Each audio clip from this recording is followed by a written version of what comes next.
ඒ වගේම තමයි මේ රෝග තත්ත්වයේදී ඇතිවෙන urinary retention. එමත් නැත්නම් මුත්‍ර නිතර පිට කිරීමේ අවශ්‍යතාවයේ ඇතිවීම වෙනත් හේතු කාරණා නිසාත් ඇති වෙන්නට පුළුවන්. විශේෂයෙන්ම අසාත්මිකතාවයන් සඳහා ලබා ගන්නා ඖෂධ නිසා, ශීත දේශගුණය නිසා සහ මත්පැන් පානය නිසා මේ රෝග ලක්ෂණ ඇති වෙනවා. ඒ වගේම ඔබ අවුරුදු 40ට වැඩි පුද්ගලයෙක් නම් ඔබගේ පවුලේ කාට හෝ මෙවැනි රෝග තත්ත්වයක් තියෙනවා නම්, ඒ වගේම ඔබ අධික තරබාරු බව, දියවැඩියාව වෙන රෝග තත්ත්වයන්ගෙන්, හෘද රෝගයන්ගෙන් පෙළෙන අයෙක් නම් ඔබට මේ තත්ත්වය වැළඳීමේ ඇති අවදානම ඉතාමත් වැඩි.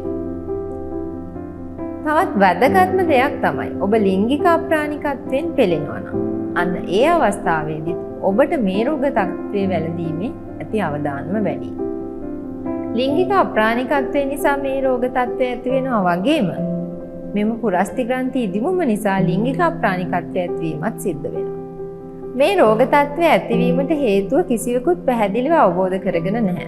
නමුත් මේ වයසට යාමත් නිසා ඇතිවන රෝග තත්ත්වයක් ලෙස සැක සංකා පළ කරනවා. කෙසේ වෙතත් මේ රෝග තත්ත්වය සඳහා ප්‍රතිකාර නොකර හැරීමෙන් යම් උපද්‍රව වලට මුහුණ දෙන්නට ඔබට සිදු වෙන්නට පුළුවන්. වැඩිපුරම දකින්නට ලැබෙන උපද්‍රවය මුත්‍ර පිට කිරීමේ අපහසුතාවය. මේ අපි ආයුර්වේදයේ මුත්‍ර ඝාතය ලෙස හඳුන්වනවා. එහෙමත් නැත්නම් වෛද්‍ය විද්‍යාත්මකව urine retention ලෙස මෙය හඳුන්වනවා. ඒ වගේම නිරන්තරයෙන් මුත්‍රා ආසාදන වලට ලක්වීමත් මෙහිදී දකින්නට ලැබෙනවා.